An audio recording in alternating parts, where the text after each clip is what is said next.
A sabotage took place in the Zaporizhzhia region, killing 18 officers of the operational staff of the headquarters of the 35th Combined Arms Army of Russia. The incident took place on August 30th, near the village of Voskresenka, according to the project I Want to Live, a state project of the Coordination Headquarters for the Treatment of Prisoners of War. Unidentified persons set fire to dry grass near the Army command post, after which the fire quickly spread to the premises and dugouts. The fire caused heavy smoke and the accumulation of carbon monoxide. As a result, the operational staff was unable to leave the command post in time. The dead included several high-ranking officers. In particular, Colonel Ilya Makotin, Deputy Chief of Staff of the Missile and Artillery Department, and Lieutenant Colonel Ruslan Shigabudinov, who was responsible for operational planning. Also killed in the fire were Lieutenant Colonel Dmitry Pashabekov, head of the Fire and Nuclear Destruction Planning Department, and Major Rustam Sedorov, a senior mathematical modeling officer. Other victims included officers from the artillery, air defense, topography, and electronic warfare services. Several junior officers were also killed, including Lieutenant Vadim Yakovets. In total, 13 officers have been confirmed dead, and their bodies have been evacuated from the fire.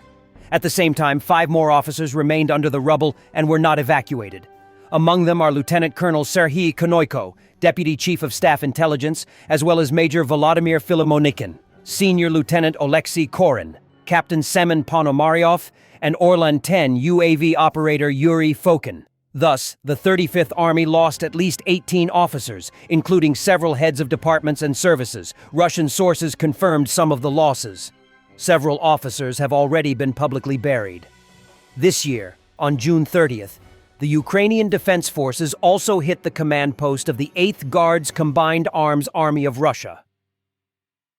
And we are not seeing this as often as before.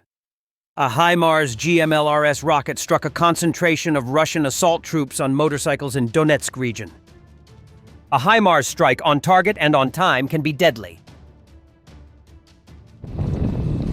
The head of the Center for the Study of Occupation, Petro Andrioshchenko, reports that unknown good people set fire to an electrical substation in Dugino, Rostov region, and it burned to the ground.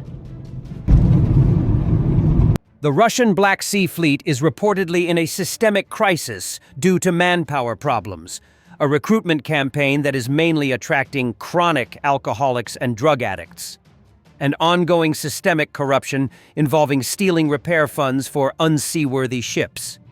The VCHK OGPU Telegram channel reports that, according to a source, all vacations have been canceled, units are overcrowded and newly arrived.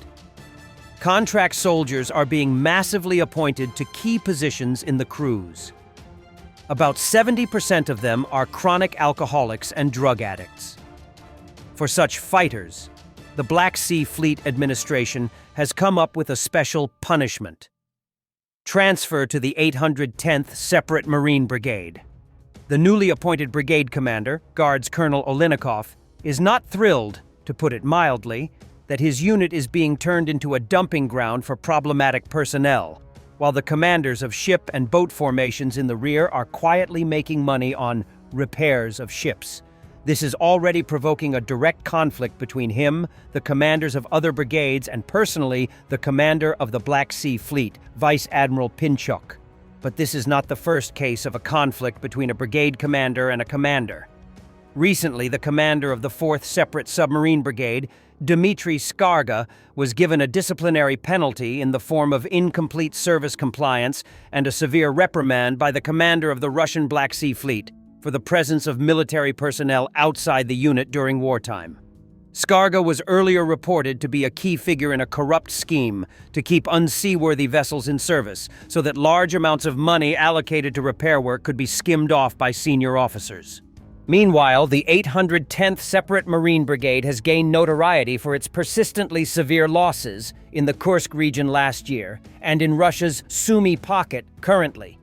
The influx of drug addicts and alcoholics is likely linked to a bounty scheme operating in the Russian police service. In a number of Russian regions, the police are receiving bonuses of between 10,000 to 100,000 rubles, $125 to $1,250, for sending detainees to the war. In practice, this is resulting in them detaining antisocial elements, drunks, drug addicts, and the homeless, and either pressuring them to sign contracts or getting them to do so while incapacitated.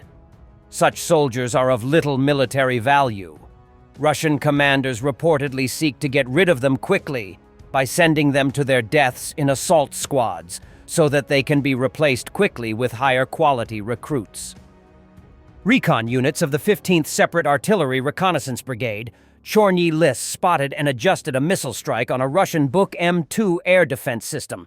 The strike triggered a detonation and destroyed the system. The Russian Buk M2 is a medium-range air defense system designed to counter aircraft, cruise missiles, and drones. It can track and engage multiple targets simultaneously, firing 9 M317 missiles with a range of up to 50 kilometers.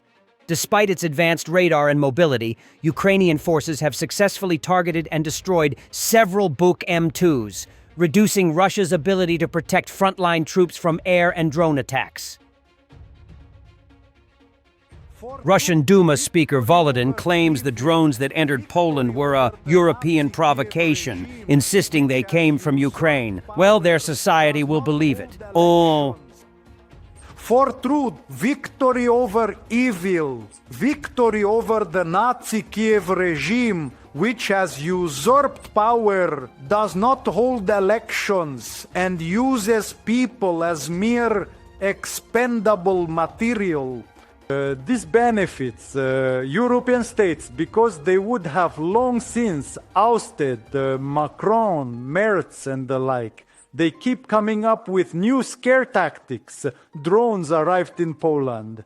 And where did they come from? They came from Ukraine. They all arrived unarmed. Why? Because it's a provocation. A Russian Sopka-2 radar system was damaged in a Ukrainian drone attack in the Voronezh region, Russian media reported.